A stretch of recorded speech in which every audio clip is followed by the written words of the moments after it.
बिस्मिल्लाहिर्रहमानिर्रहीम, अस्सलाम वालेकुम। मैं हूं आपका होस्ट चौधरी इरफान ज़हीर और आपको स्पोर्ट्स ज़ोन में वेलकम कहता हूं।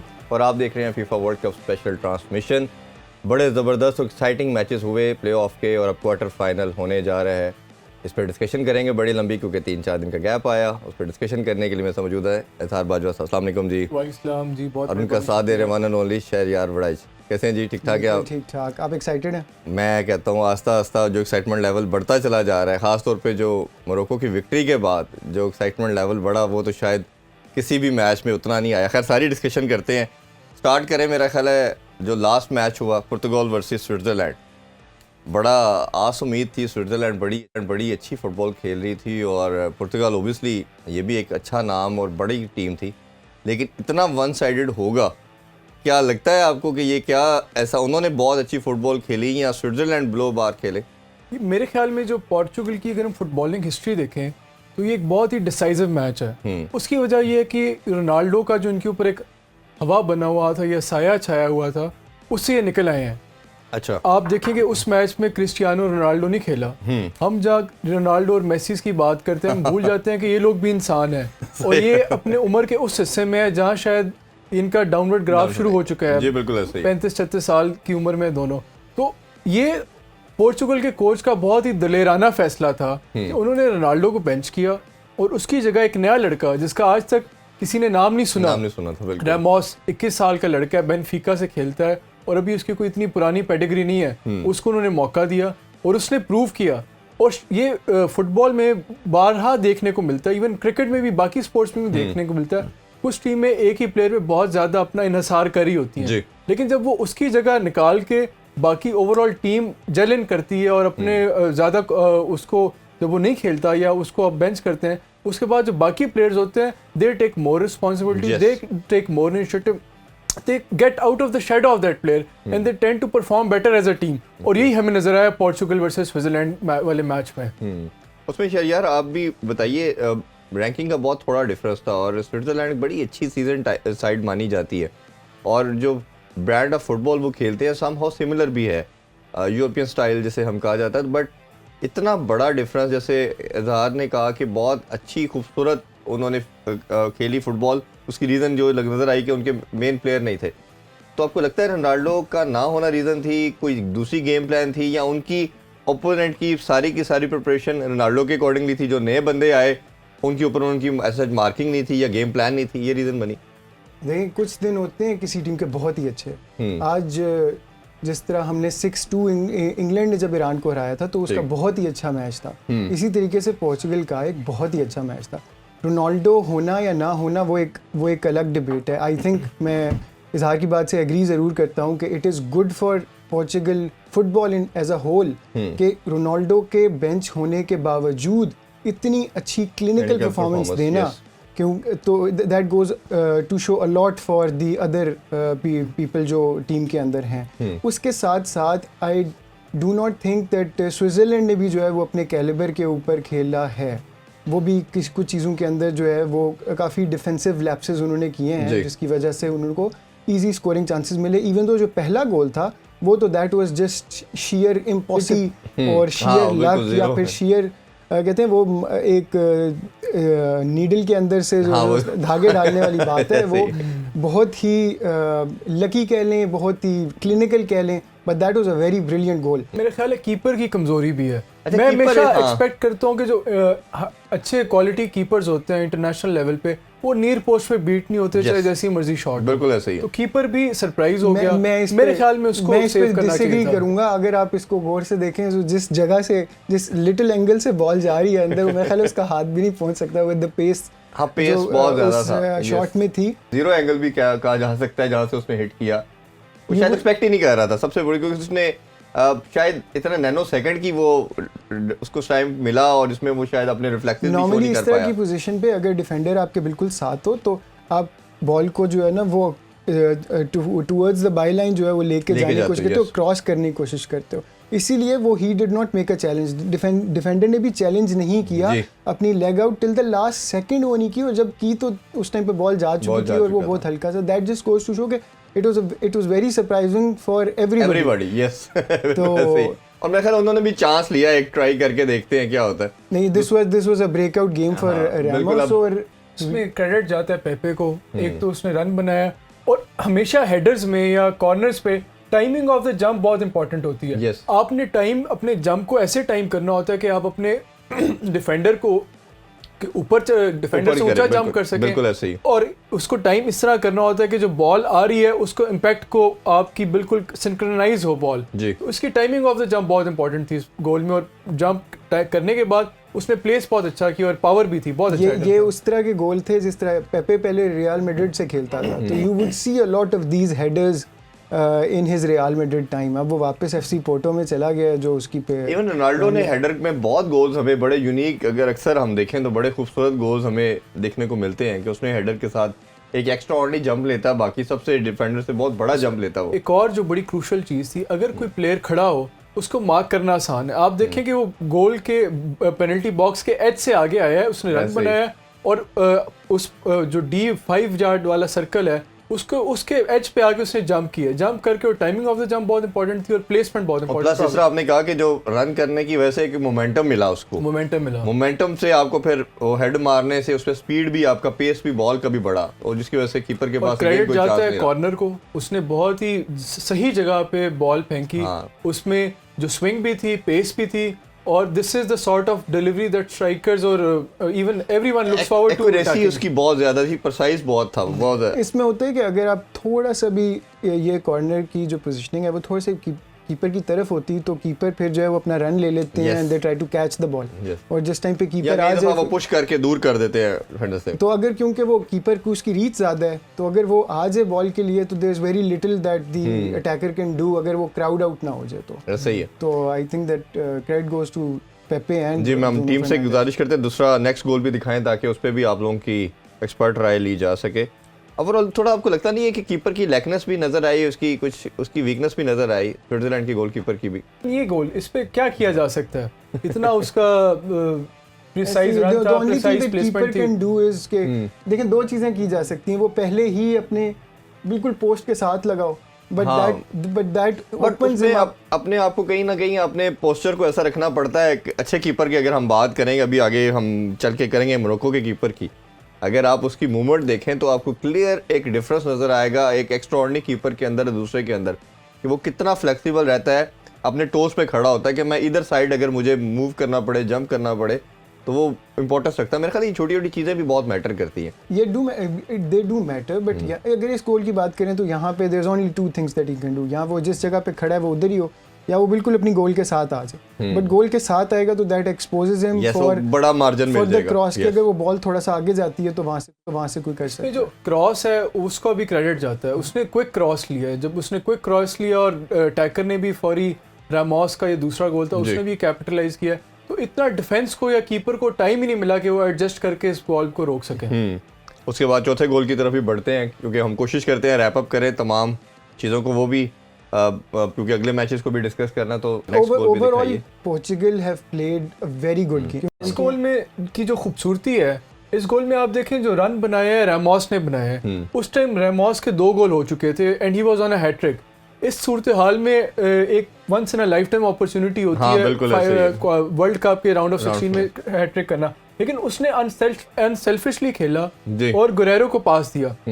दैट वाज वेरी, इससे शो होता है कि उस बंदे में टीम स्पिरिट है, अनसेल्फिश है, और उसने दूसरे अपने टीममेट को गोल स्कोरिंग का मौका दिया, और उस गोल के बाद तो कोई अपॉर्चुनिटी नहीं रह गई स्विट्जरलैंड के पास मैच में वापस आने की। बिल्कुल ठीक है। वैसे एक चीज़ हमने जो हमेशा डिस्कशन की, बड़ी टीम और जो सेकंड टियर की टीम बोलना चाहिए, डिफरेंस जो नज़र आया ना, अच्छी टीम जो ज़्यादा स्ट्राइक करती है वो ज़्यादा मैक्सिमम गोल के करीब जाके करती है।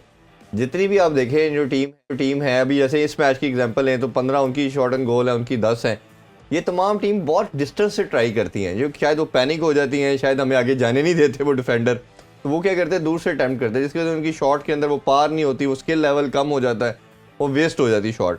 मेरा ख्याल है ये एक बहुत इंपॉर्टेंस रखती है फुटबॉल के अंदर कि कितना क्लोज आप जा रहे हो, और प्लेयर समझता है कि अब मैं इस पोजीशन में हूं कि I can convert the goal as well. Situation to situation depend करता है। अब ये वाला मैच था, इस टाइम पोर्चुगल ऑलरेडी 3-0 अप थी।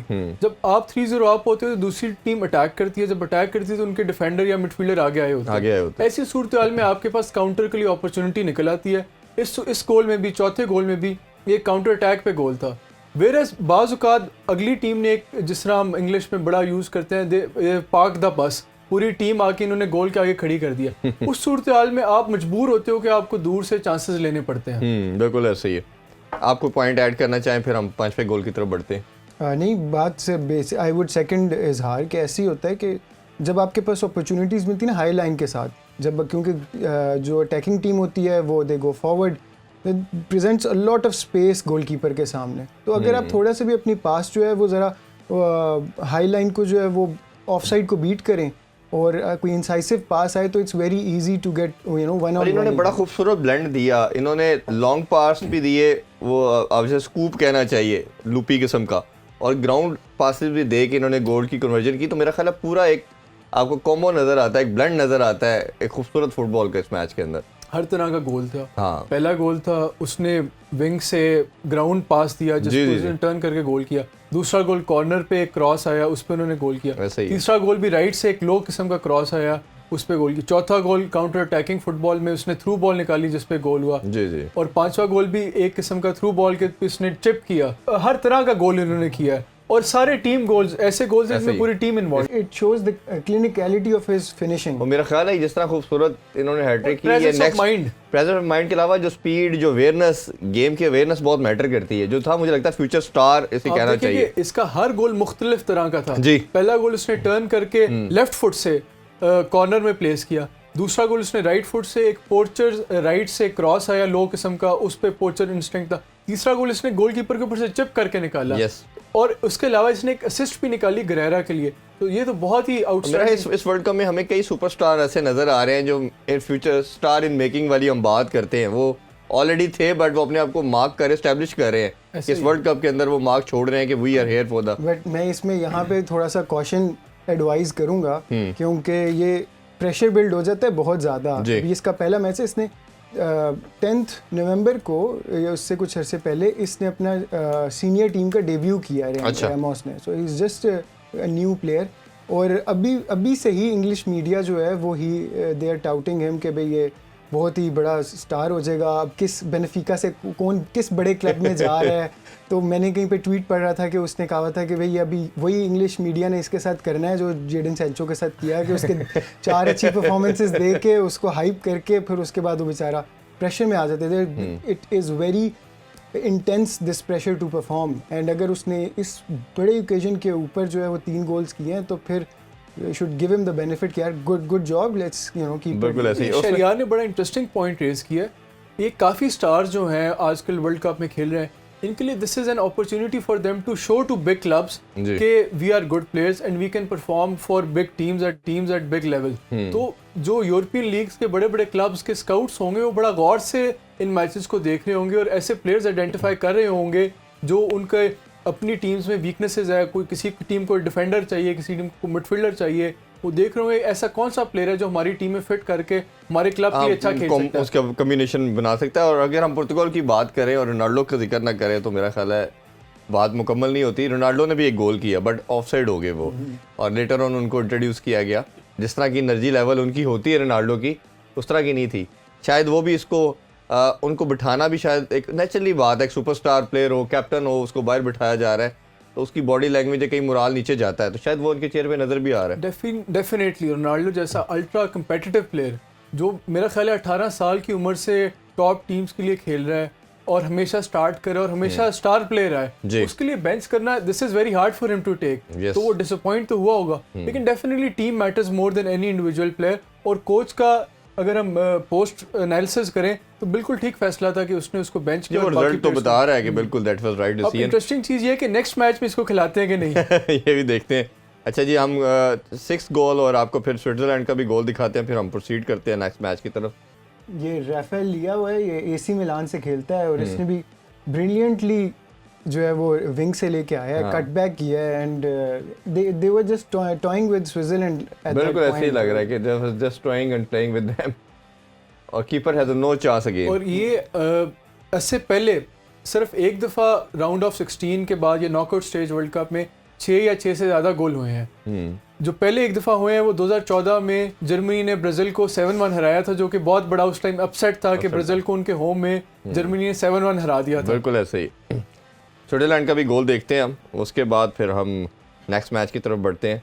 स्विट्ज़रलैंड हार चुका था, 6-0 हो चुके थे, उनके पास कुछ ऐसी होप लाइव नहीं थी, तो obviously they were just trying to anything. तो एक उनका एक ये गोल देखिए, ये भी क्रॉस पे उनको मिला, और मेरा ख्याल है वो उनका टीम ने बेशक एंड पे दिखाया, लेकिन ये जब 4 गोल हो गए थे पोर्चुगल ने, तब उन्होंने इस टाइम किया था। बिल्कुल। असल में बाज़ औक़ात जब आप इतनी ज्यादा डोमिनेंस में आ जाते हो, आपकी टीम इतना ज्यादा लीड करी हो, तो नेचुरली इतनी थोड़ा रिलैक्स हो जाते हैं, थोड़ा रिलैक्स। हाँ जी, बिल्कुल ऐसे ही। इस अगर हम जरा क्रिटिकली एनालिसिस करें इस मैच का, the mistake that Switzerland made was कि उन्होंने अपना इस बिलेटेड स्टेज पे अपना सिस्टम चेंज किया। पहले वो 4 एट द बैक खिलाते थे, इस मैच में उन्होंने 3 एट द बैक खिलाया।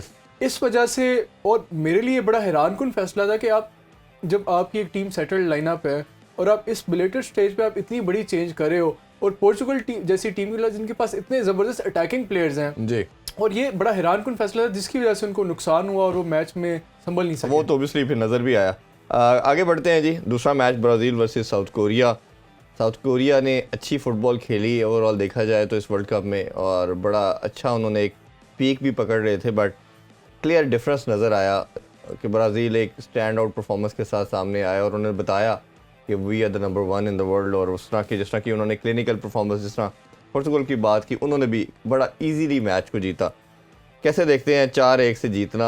क्या वो यही रिजल्ट एक्सपेक्ट कर रहे थे या आपको लगता था कहीं तगड़ा मुकाबला हो सकता है? देखें, अगर हम मैच का शुरू देखें, कोरिया ने बड़ा अच्छा स्टार्ट किया था, पॉजिटिव फुटबॉल खेली थी। It look like they are here to play football. वो बस पार्क करके सारे अपने प्लेयर्स पीछे खड़े करके ब्राजील को रोकने नहीं है। लेकिन अनफॉर्चुनेटली उनके साथ ऐसा हुआ कि 7वें मिनट में ही कि ऐसी मूव बनाएगी ब्राजील ने जिसमें इतनी आउट क्लास किस्म की पासिंग, ड्रिबल और फिनिश था विनिसियस जूनियर का, इतना प्यारा फिनिश उसने कैसे चिप किया, और उसके फौरी बाद हम टीम से कहते हैं साथ साथ हमें काइंडली स्क्रीन पे गोल 7वें मिनट में उन्हें गोल पड़ गया। फिर 10वें मिनट में उन्हें ऐसी पेनल्टी मिल गई जो कि थोड़ी सी एक किस्म के अनलकी रहे। वो रिचार्लिसन ने पीछे से आगे बॉल विन की और डिफेंडर आइडेंटिफाई नहीं कर पाया कि वो पीछे से आ रहा है, उसने उसको क्लियर करने की।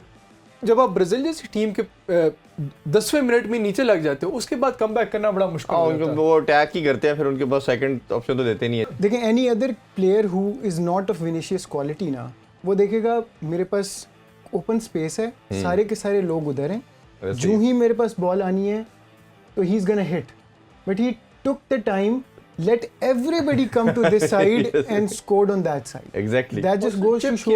और अब देखिए वो कितना कूल एंड कंपोज, आप इतना बड़ा मैच हो और आपके ऊपर प्रेशर ओब्वियसली होता है। आप कई देखें, अब टेंडेंसी क्या नेचुरली इंस्टिंक्टली क्या होता है कि आप अटैक जल्दी करने की कोशिश करते हो। बड़े प्लेयर्स की आप एक और देखेंगे चीज़, वो हमेशा कूल एज ए कम्बर लाइक कम्बर रहते हो, कोई उनको टेंशन नहीं है।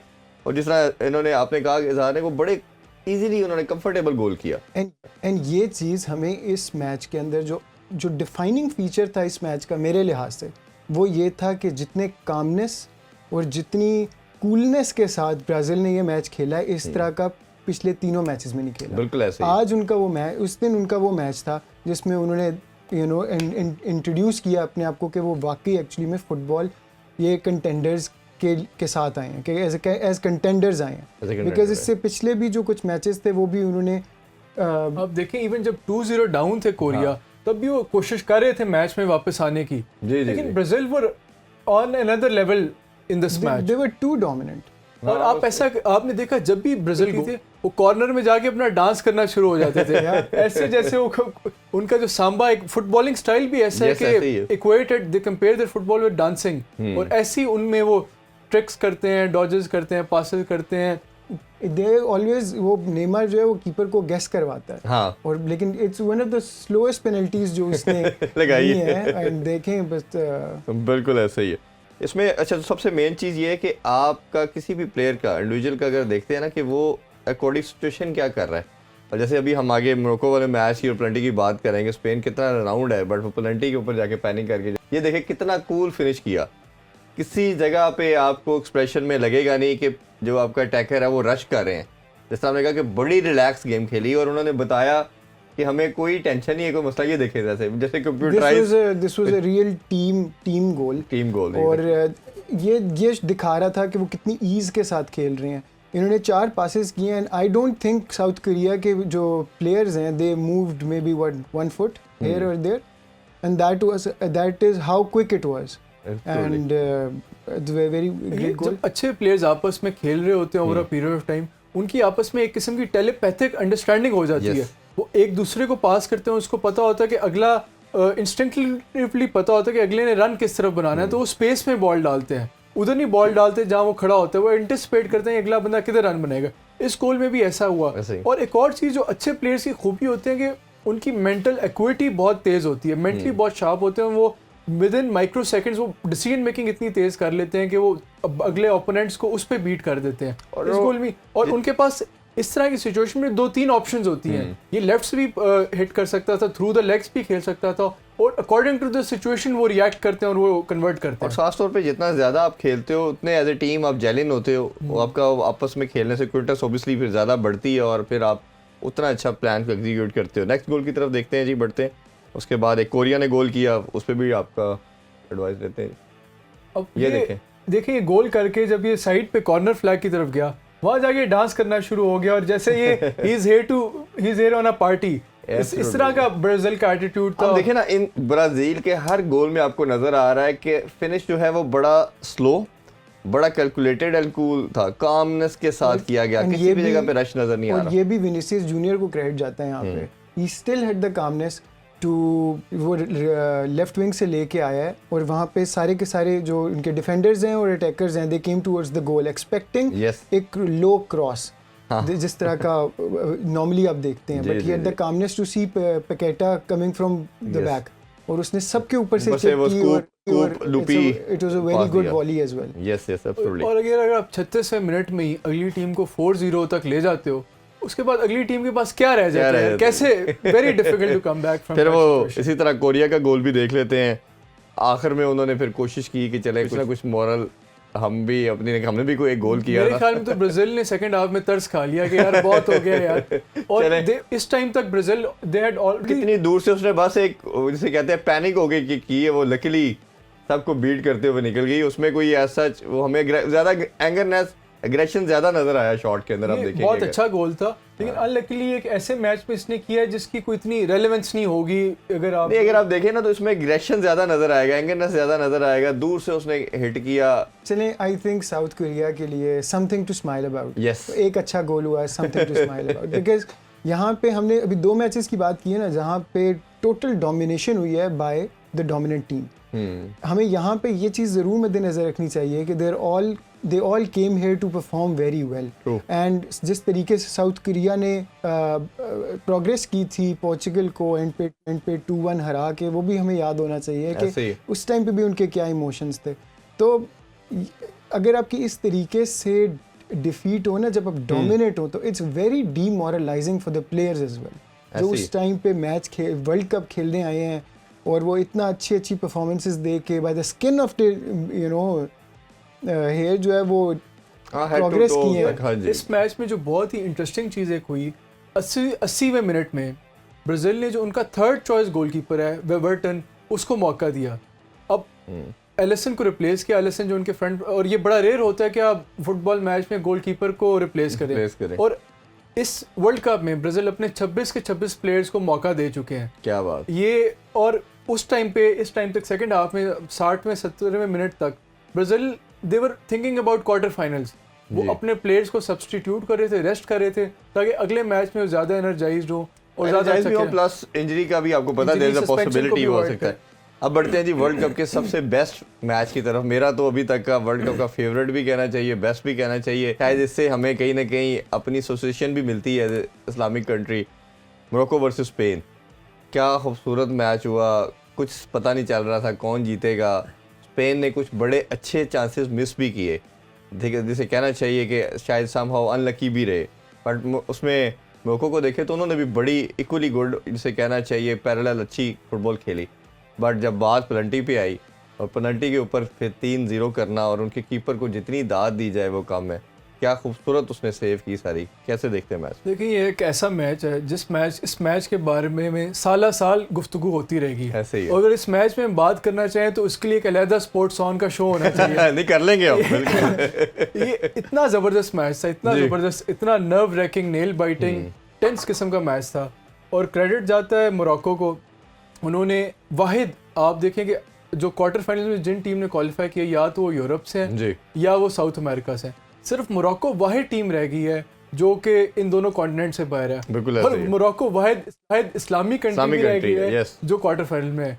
और ये अभी तक अफ्रीका की चौथी टीम है जिसने क्वालिफाई की है क्वार्टर फाइनल की। और मोरक्को ने तारीख में सबसे पहली दफ़ा क्वालिफाई किया है क्वार्टर फाइनल के लिए। बहुत बड़ी अचीवमेंट है, उनके प्लेयर्स को क्रेडिट जाता है। और ऐसा नहीं है कि they did not deserve it, they thoroughly deserved it. Spain ने बेशक पोजीशन डोमिनेट की।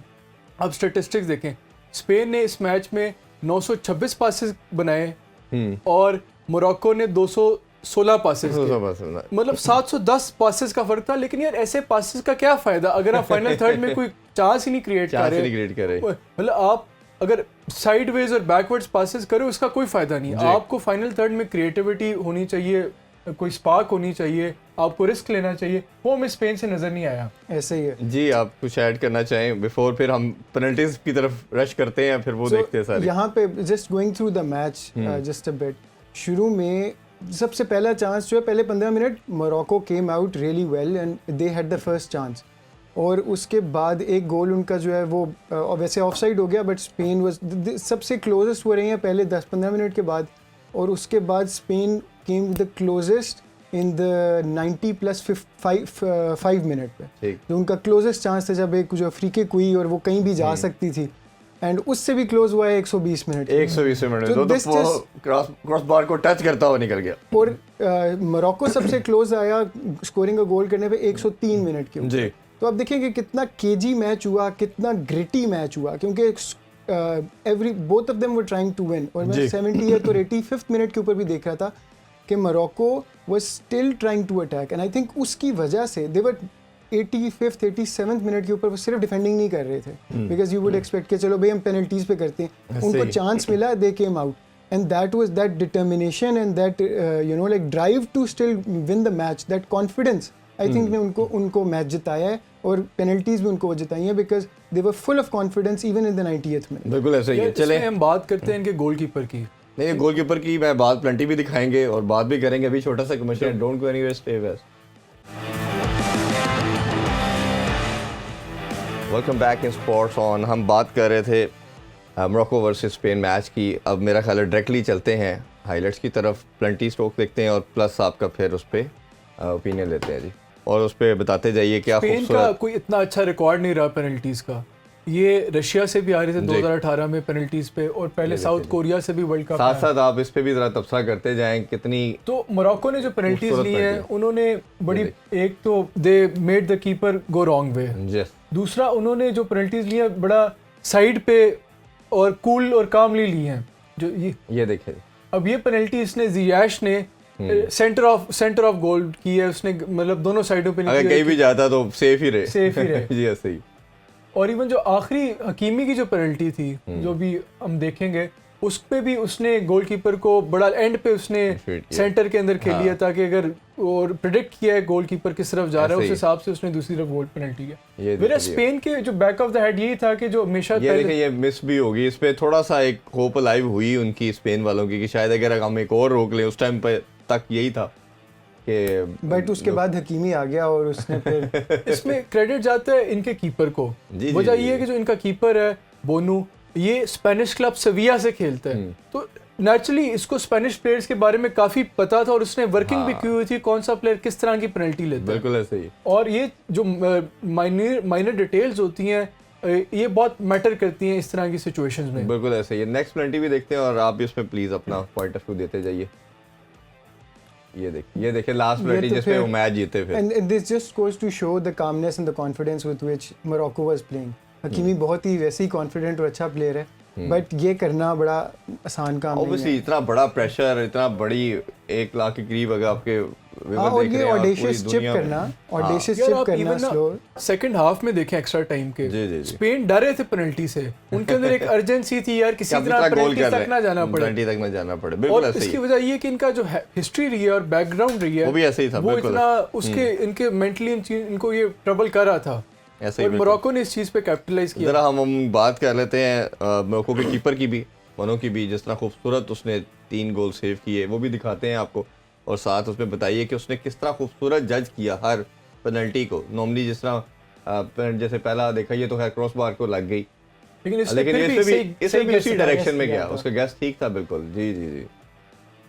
और ये बड़ा फेमस वही था बात है कि पेनल्टी ये के लिए, सेविया से खेलते और वो हैं। बता रहे थे कि ये स्पेशली उन्होंने पेनल्टी के लिए ही इसको सब्स्टिट्यूट करके लाए इस प्लेयर को। मैं ये एक जगह पे पढ़ रहा था कि लुइस एनरिके से मैच से पहले बात हुई तो उसने कहा कि हम पेनल्टीज के लिए अपना होमवर्क करके आए और हमने 1000 पेनल्टीज ली हैं। ऐसे ही है, तो उसका लेकिन फायदा कोई नहीं हुआ उन्हें। बिल्कुल ऐसे। दूसरी पेनल्टी भी देखते हैं, आप देखेंगे कि उसमें भी कीपर ने कितना अच्छा रीड असल में किया। ये पहला जो स्पेन का पहला पेनल्टी टेकर था और दूसरा, ये दोनों they had come of bench. मेरे ख्याल में ये कोई एक अच्छी स्ट्रैटेजी नहीं थी कि अगर आप किसी प्लेयर को पेनल्टी लेने के लिए यार उस पर आप एडेड प्रेशर डाल रहे हो इस तरह के मैच में। उनका अप्रोच शायद यही थी कि इनको फ्रेश रखा जाए और सिर्फ पेनल्टी के लिए यूज किया जाए। एंड आई थिंक देखें कि जो स्कोरर है या जो पेनल्टी टेकर है उसकी भी कोशिश होनी चाहिए exactly corner of the net. Yes, goal अगर को जो कीपर उस try साइड करे। पे आए भी तो आपके तो पास फिर मार्जिन भी हो। आप ऊपर टॉप कॉर्नर पे करो, ये बॉटम कॉर्नर Bottom पे, corner लेकिन पे बिल्कुल कॉर्नर पे करो। That was not. और मेरा ख्याल है जो बहुत बड़े इसमें प्लेयर कहना चाहिए, जो बहुत श्योर होते हैं कि हम अपनी पूरी बॉडी से इसको बीट कर देंगे, बॉडी डॉच जिसे बोला जाता है,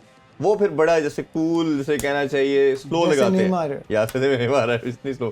थर्ड भी देखते हैं जी, इसमें भी कीपर ने बड़ा खूबसूरत रीड किया। जैसे अब ये देखिए, उसने पहले शो किया मैं लेफ्ट जा रहा हूँ, बट वो उसकी आए उसके पाँव की तरफ थी शायद, और बड़ा खूबसूरत उसने किया। इधर उनके इसमें कोच के बुरे बशकट्स ने नेमर वाली कोशिश की लेकिन वो कर नहीं सका। उसने भी एंड तक लेता गया और वेट करता रहा कि कीपर किस तरफ डाइव करेगा। जी, जी, जी, लेकिन और इसमें it is always who is blinking the first, लेकिन कीपर ने भी वेट किया, उसकी पेनल्टी का वेट किया, उस हिसाब से डाइव उसने किया। आप काफी इमोशंस भी देखे उनके कोच के, काफी ज्यादा ही वो स्फेयर किस्म के थे। Luis Enrique was distraught.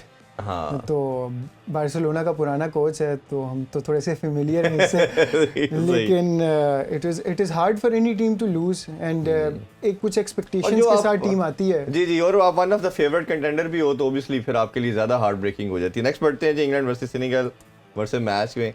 ये भी लगता था इंग्लैंड को obviously was the favourite side, यही लगता था जीतेंगे, बट लगता था टफ मुकाबला होगा, बट इंग्लैंड ने बड़ा क्लिनिकल परफॉर्म किया और बड़ा इजीली मैच जीता। कैसे देखते हैं? सो इस मैच के शुरू में ही England came as the highest goal scorer उस टाइम पे। जी, उन्होंने 9 गोल्स जो है ना उन्होंने करके पहले आए ही थे, कर हाँ। दिए हुए जी। थे, और which is not small feet for English teams.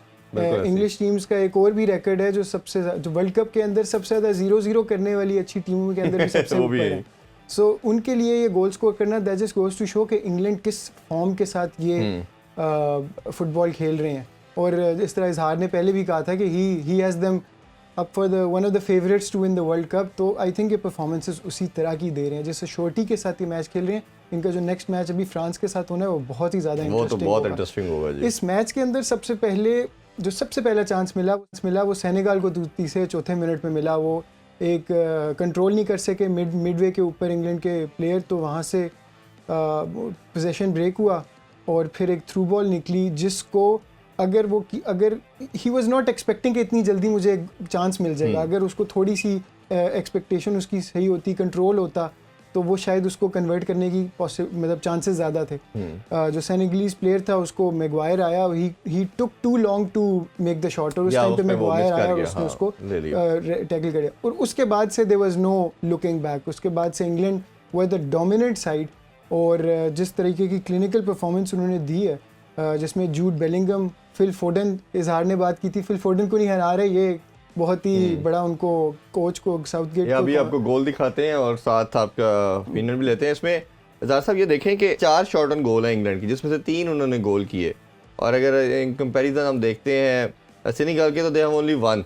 तो इधर से लगता है आपको क्लियर डोमिनेंस भी नज़र आती है कि इंग्लैंड ने पोजीशन तो रखी 62% प्लस, शॉट ऑन गोल भी ज़्यादा, तो एक क्लियर उनको पता था कि हमें शॉट ऑन गोल कम भी मिलेंगी तो we are executing our plan. इसमें देखें गोल भी साथ सेनेगल ने स्टार्ट बहुत अच्छा किया। 30वें 35वें मिनट तक ऐसा लग रहा था कि सेनेगल गोल करेगी, जिस तरह नेदरलैंड्स की एक से हमने देखने को मिला जी। है, उस तरह इंग्लैंड में भी खूबी है कि वो they score against the run of play. इस मैच में देखें ये एक इंस्पायर्ड चेंज थी।